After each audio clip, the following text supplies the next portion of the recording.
Hi hello ಎಲ್ಲರಿಗೂ ನಮಸ್ಕಾರ. Welcome to my YouTube channel. ಇವತ್ತಿನ ರೆಸಿಪಿ ಏನಂದರೆ ನವಣೆ ರೊಟ್ಟಿನ ಯಾವ ರೀತಿ ಮಾಡೋದು ಅಂತ ಹೇಳ್ಕೊಡ್ತೀನಿ. ನವಣೆ ಅಂತಲೂ ಹೇಳ್ತಾರೆ ಕನ್ನಡದಲ್ಲಿ, ಇಂಗ್ಲೀಷಲ್ಲಿ ಫಾಕ್ಸ್ಟೇಲ್ ಮಿಲೆಟ್ ಅಂತ ಕರೀತಾರೆ. ಇದರಲ್ಲಿ ಕೆಲವರು ರೈಸ್ ಬದಲಾಗಿ ಇದನ್ನು ಯೂಸ್ ಮಾಡ್ತಾರೆ. ಡಯಟ್ ಎಲ್ಲ ಫಾಲೋ ಮಾಡೋರು, ಹೆಲ್ತಿ ಕೂಡ ತುಂಬ ಒಳ್ಳೆಯದು. ಬಟ್ ನಾನು ಇದರಲ್ಲಿ ರೊಟ್ಟಿನ ಯಾವ ರೀತಿ ಮಾಡೋದು ಅಂತ ಹೇಳ್ಕೊಡ್ತೀನಿ. ಅದಕ್ಕೆ ಬೇಕಾಗಿರುವಂಥ ಇಂಗ್ರೀಡಿಯೆಂಟ್ಸ್: 2 ಗ್ಲಾಸಷ್ಟು ನೀರು ತೊಗೊಂಡಿದ್ದೀನಿ ಮತ್ತು 2 ಬೌಲು ಮಿಲೆಟ್ ಹಿಟ್ಟನ್ನು ತೊಗೊಂಡಿದ್ದೀನಿ. ಅದನ್ನು ಯಾವ ರೀತಿ ಯೂಸ್ ಮಾಡೋದು ಅಂತ ಹೇಳಿದ್ರೆ, ಫಸ್ಟು ಒಂದು ಪಾತ್ರೆನ ಚೂರು ಬಿಸಿ ಮಾಡೋಕ್ಕೆ ಇಟ್ಬಿಟ್ಟು, ಅದಾದಮೇಲೆ ಇಲ್ಲಿ 1.5 ಗ್ಲಾಸಷ್ಟು ನೀರನ್ನು ನಾನು ಆ್ಯಡ್ ಮಾಡಿದ್ದೀನಿ. ಯಾಕೆ 1.5 ಗ್ಲಾಸಷ್ಟು ನೀರನ್ನು ಹಾಕಿದ್ದೀನಿ ಅಂದರೆ, 1.5 ಗ್ಲಾಸ್ ನೀರಲ್ಲಿ ನಮಗೆ 7ರಿಂದ 8 ರೊಟ್ಟಿ ಸಿಗುತ್ತೆ. ಫಸ್ಟ್ ಟೈಮ್ ಟ್ರೈ ಮಾಡೋರು ಇಷ್ಟನ್ನು ಮಾಡಿದ್ರೆ ಸಾಕು. ಸ್ಟಾರ್ಟಿಂಗಲ್ಲಿ ಅದಕ್ಕೆ ಸ್ವಲ್ಪ 1 ಟೇಬಲ್ ಸ್ಪೂನಷ್ಟು ಹಿಟ್ಟನ್ನು ಹಾಕಿ ಚೆನ್ನಾಗಿ ಮಿಕ್ಸ್ ಮಾಡ್ಕೊತೀನಿ. ಸ್ವಲ್ಪ ನೀರು ತಣ್ಣಗಿದ್ದಾಗಲೇ ಮಿಕ್ಸ್ ಮಾಡಬೇಕು, ಇಲ್ಲಾಂದರೆ ಅದು ಸ್ವಲ್ಪ ನೀರು ಬಿಸಿ ಆದಾಗ ಹಾಕಿದರೆ ಸ್ವಲ್ಪ ಗಂಟು ಥರ ಆಗಿಬಿಡುತ್ತೆ. ಸೊ ಹಾಗಾಗಿ ನೀರು ತಣ್ಣಗಿದ್ದಾಗಲೇ ಅದನ್ನು ಹಿಟ್ಟನ್ನು 1 ಟೇಬಲ್ ಸ್ಪೂನ್ ಹಿಟ್ಟನ್ನು ಹಾಕಿಬಿಟ್ಟು ಚೆನ್ನಾಗಿ ಮಿಕ್ಸ್ ಮಾಡ್ಕೋಬೇಕು. ಈ ಥರ ಮಿಕ್ಸ್ ಮಾಡಿ ಒಂದು 2 to 3 ಮಿನಿಟ್ಸ್ ಈ ಥರ ಚೆನ್ನಾಗಿ ಬಾಯ್ಲ್ ಆಗೋಕ್ಕೆ ಬಿಟ್ಬಿಡಬೇಕು. ಚೆನ್ನಾಗಿ ಕುದಿ ಬಂದಮೇಲೆ ಅದಕ್ಕೆ ನಾನಿಲ್ಲಿ ಹಿಟ್ಟನ್ನು ಹಾಕ್ತಿದ್ದೀನಿ. 1 ಬೌಲ್ ಹಿಟ್ಟು ಹಾಕಿ ಮತ್ತು ಒಂದು ಕಾಲು ಭಾಗ ಬೌಲ್ನ ಅಷ್ಟೇ ನಾನು ಸೆಕೆಂಡ್ ಬೌಲಿಂದ ತೊಗೊಂಡೆ. ನೆಕ್ಸ್ಟ್ ಹೇಳ್ತೀನಿ ಇನ್ನು ಮಿಕ್ಕಿದ್ದನ್ನು ಯಾವ ಥರ ಅಂತ ಯೂಸ್ ಮಾಡೋದು ಅಂತ. ಇಷ್ಟನ್ನು ಬಿಟ್ಬಿಟ್ಟು ಒಂದೇ 1 ನಿಮಿಷ ಬಿಟ್ಟು ಚೆನ್ನಾಗಿ ಮಿಕ್ಸ್ ಮಾಡಬೇಕು. ಯಾವ ಥರ ಮಿಕ್ಸ್ ಮಾಡಬೇಕು ಅಂತ ಹೇಳಿದ್ರೆ, ಒಂದು ಕೂಡ ಗಂಟಿರಕೂಡ್ದು. ಗಂಟಿದ್ರೆ ರೊಟ್ಟಿ ಲಟ್ಟಿಸುವಾಗ ಅದು ಕಿತ್ತೋಗಿಬಿಡುತ್ತೆ. ಅದಕ್ಕೋಸ್ಕರ ಚೆನ್ನಾಗಿ ಮಿಕ್ಸ್ ಮಾಡ್ಕೋಬೇಕು. ಲಮ್ಸ್ ಇಲ್ದಿರ ಮಿಕ್ಸ್ ಮಾಡಿ ಚೆನ್ನಾಗಿ, ಆವಾಗ ಒಂದೊಳ್ಳೆ ರೊಟ್ಟಿನ ನಾವು ಮಾಡ್ಕೋಬೋದು ಈಸಿಯಾಗಿ. ಯಾರೆಲ್ಲ ಹೊಸ್ದಾಗಿ ಟ್ರೈ ಮಾಡ್ತಿದ್ದೀರ ಈ ಟಿಪ್ನ ಫಾಲೋ ಮಾಡಿ, ಓಕೆನಾ? ಚೆನ್ನಾಗಿ ಮಿಕ್ಸ್ ಮಾಡ್ಕೋಬೇಕು. ಈ ರೀತಿ ಮಾಡೋದ್ರಿಂದ ಫಸ್ಟ್ ಟೈಮ್ ರೊಟ್ಟಿ ಮಾಡೋರು ಕೂಡ ಈಸಿಯಾಗಿ ರೊಟ್ಟಿ ಮಾಡ್ಬೋದು. ಯಾರೆಲ್ಲ ನನಗೆ ರೊಟ್ಟಿ ಮಾಡೋಕ್ಕೆ ಬರೋದೇ ಇಲ್ಲ ಅಂತ ಹೇಳ್ತೀರ, ಒಂದ್ಸರಿ ಇದನ್ನು ಟ್ರೈ ಮಾಡಿ ನೋಡಿ. ನೀವೇ ಹೇಳ್ತೀರ, ಈಸಿ ಇದೆ, ಈಸಿಯಾಗಿ ಮಾಡ್ಕೋಬೋದು ಅಂತ. ಈ ಥರ ಅದು ಸಾಫ್ಟಾಗಿ ಆಗಬೇಕು. ತುಂಬ ಹಿಟ್ಟನ್ನು ಹಾಕಿ ತಿಕ್ಕಾಗಿ ಆದ್ರೂ, ಅದು ಹಾರ್ಡಾದ್ರೂ ರೊಟ್ಟಿ ಲಟ್ಸೋಕ್ಕೆ ಬರೋದಿಲ್ಲ, ಸ್ವಲ್ಪ ಕಷ್ಟ ಆಗಿಬಿಡುತ್ತೆ. ಹಾಗಾಗಿ ಈ ಥರ ಸಾಫ್ಟಾಗಿ ಇರಬೇಕು ಹಿಟ್ಟು. ಈ ಥರ ಇದ್ದಾಗ ಮಾತ್ರ ಚೆನ್ನಾಗಿ ರೊಟ್ಟಿ ಬರುತ್ತೆ. ಈ ಥರ ಒರಳಿಸಿ ಚೆನ್ನಾಗಿ ಅದನ್ನು ಮಿಕ್ಸ್ ಮಾಡ್ಕೋಬೇಕು, ಲಮ್ಸ್ ಇಲ್ದಿರ. ಆವಾಗ ಹಿಟ್ಟು ಚೆನ್ನಾಗಿ ಬರುತ್ತೆ, ಒಂದು ಒಳ್ಳೆ ಹದ ಆಗುತ್ತೆ. ಈ ಥರ ಮಾಡಿ 1 ನಿಮಿಷ ಬಿಟ್ಟರೆ ಸಾಕು, ಅದು ಚೆನ್ನಾಗಿ ಸ್ವಲ್ಪ ಕುಕ್ ಆಗಿಬಿಡುತ್ತೆ. 1 ನಿಮಿಷ ಬಿಟ್ಟು ಸಿಮ್ಮಲ್ಲಿ ಇದನ್ನೆಲ್ಲ ಮೀಡಿಯಮ್ ಫ್ಲೇಮಲ್ಲಿ ಇಟ್ಬಿಟ್ಟೆ ಮಾಡಬೇಕು. ಹೈ ಫ್ಲೇಮಲ್ಲಿ ಇಟ್ಬಿಟ್ರೆ ಅದು ಸೀದೋಗಿಬಿಡುತ್ತೆ. ಮೀಡಿಯಮ್ ಫ್ಲೇಮ್ 1 ನಿಮಿಷ ಬಿಟ್ಬಿಟ್ಟು ಅದನ್ನು ಒಂದು ಪ್ಲೇಟಿಗೆ ಹಾಕ್ಕೋಬೇಕು. ಪ್ಲೇಟಿಗೆ ಹಾಕಿ ಚೆನ್ನಾಗಿ ಸ್ಪ್ರೆಡ್ ಮಾಡ್ಕೋಬೇಕು. ಇಷ್ಟು ಬಿಸಿ ಇರುವಾಗ ನಮ್ಮ ಕೈಗೆ ನಾದಕ್ಕೆ ಹಿಟ್ಟನ್ನು ನಾದಕ್ಕಾಗೋದಿಲ್ಲ. ಅದಕ್ಕೋಸ್ಕರ ಅದನ್ನು ಕರೆಕ್ಟಾಗಿ ಒಂದು ತಟ್ಟೆಯಲ್ಲಿ ಚೆನ್ನಾಗಿ ಸ್ಪ್ರೆಡ್ ಮಾಡ್ಕೋಬೇಕು. ಸ್ಪ್ರೆಡ್ ಮಾಡಿದಾಗ ಮಾತ್ರ ಅದು 1 ನಿಮಿಷ ಬಿಟ್ಟರೆ ಚೆನ್ನಾಗಿ ಕೂಲ್ ಡೌನ್ ಆದಮೇಲೆ ಈಸಿಲಿ ನಾವು ಹಿಟ್ಟನ್ನು ರೊಟ್ಟಿ ಹದಕ್ಕೆ ನಾದ್ಕೋಬೋದು.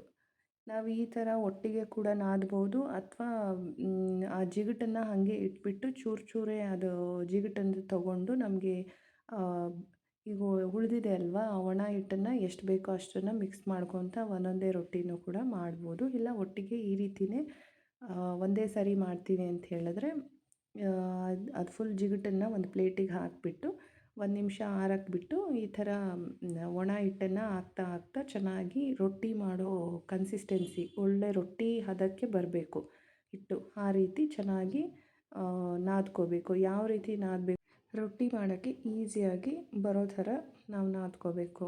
ತುಂಬ ಒಣ ಹಿಟ್ಟನ್ನು ಹಾಕಿ ಕೂಡ ಮಿಕ್ಸ್ ಮಾಡಬಾರ್ದು. ಸ್ವಲ್ಪ ಇಲ್ಲಿ ಒಂದು 5ರಿಂದ 6 ಟೇಬಲ್ ಸ್ಪೂನ್ ಹಿಟ್ಟನ್ನು ಅಷ್ಟೇ, ಪುಡಿ ಹಿಟ್ಟನ್ನು ಯೂಸ್ ಮಾಡ್ಕೊಂಡಿದ್ದೀನಿ ಅಷ್ಟೇ ಆ ಜಿಗುಟಿಗೆ. ಈ ಥರ ನಮಗೆ ಗೊತ್ತಾಗುತ್ತೆ ನಿಮಗೆ ಅದು ಎಷ್ಟು ಹಿಟ್ಟು ಬೇಕಾಗುತ್ತೆ ಅಂತೇಳಿ. ಈ ಥರ ಮಾಡಿ ಚೆನ್ನಾಗಿ ಅದು ನಿಡ್ ಮಾಡಿಬಿಟ್ಟು ಎತ್ತಿಟ್ಕೋಬೇಕು.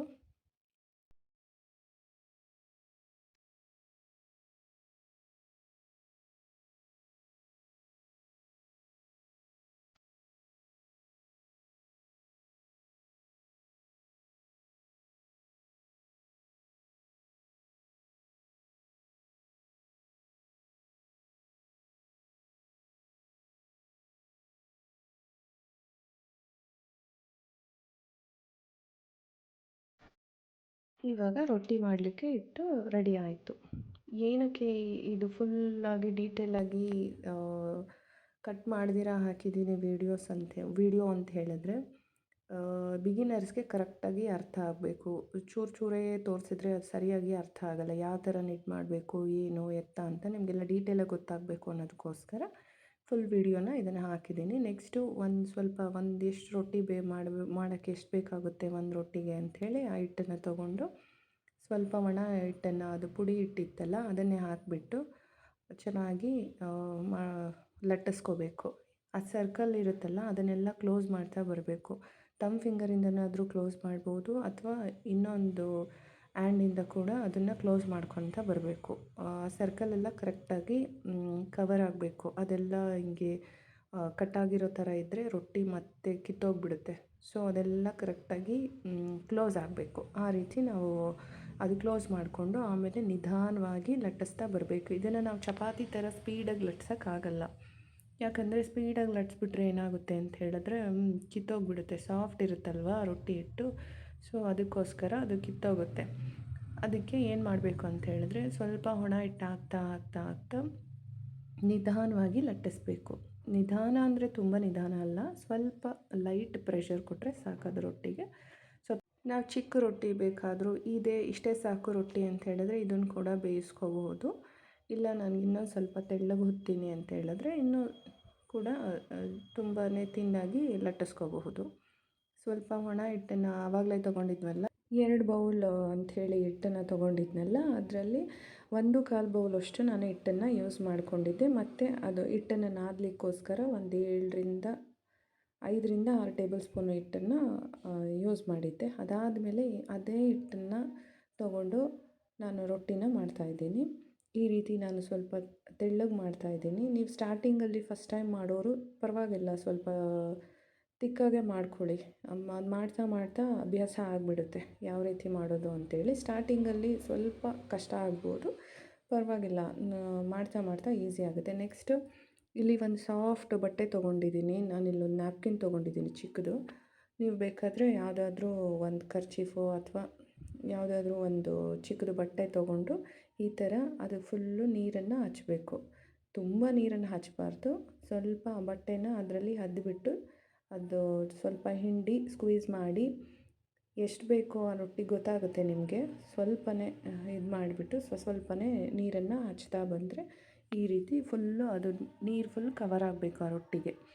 ಈ ರೀತಿ ಹಾಕಿ ಇದೆಲ್ಲ ಮಾಡುವಾಗ ನಾವು ಸಿಮ್ಮಲ್ಲೇ ಹಿಟ್ಟು ಮಾಡಬೇಕು. ಅದಾದಮೇಲೆ ನೆಕ್ಸ್ಟು ಆ ರೊಟ್ಟಿನ ಗೊತ್ತಾಗುತ್ತೆ, ಅದೆಲ್ಲ ನೀರೆಲ್ಲ ಹೀರಿ ಬೇಯುತ್ತಲ್ವ. ನೆಕ್ಸ್ಟು ಇನ್ನೊಂದು ಕಡೆ ತಿರುಗಿಸಿ ಹಾಕಬೇಕು. ಈ ರೀತಿ ಆಗಿರುತ್ತೆ.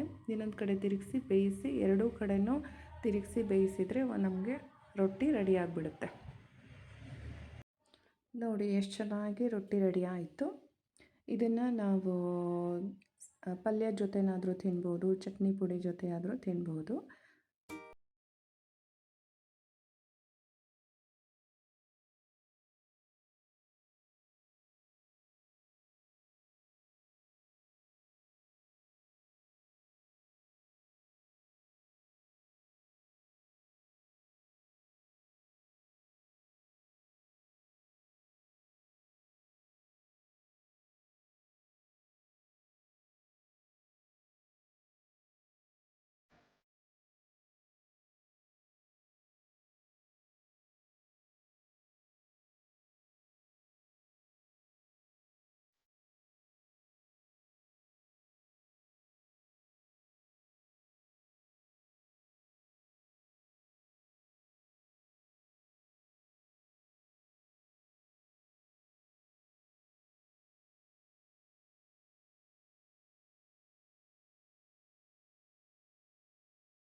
ಇದೇ ಥರನೇ ನಾನೆಲ್ಲ ರೊಟ್ಟಿನೂ ಮಾಡಿದೆ ಈಸಿಯಾಗಿ. ನೀವು ಒಂದು ಸಾರಿ ಟ್ರೈ ಮಾಡಿ ನೋಡಿ. ಈಸಿಯಾಗಿ ಹೇಳ್ಕೊಟ್ಟಿದ್ದೀನಿ, ಬರುತ್ತೆ ಈಸಿಯಾಗಿ.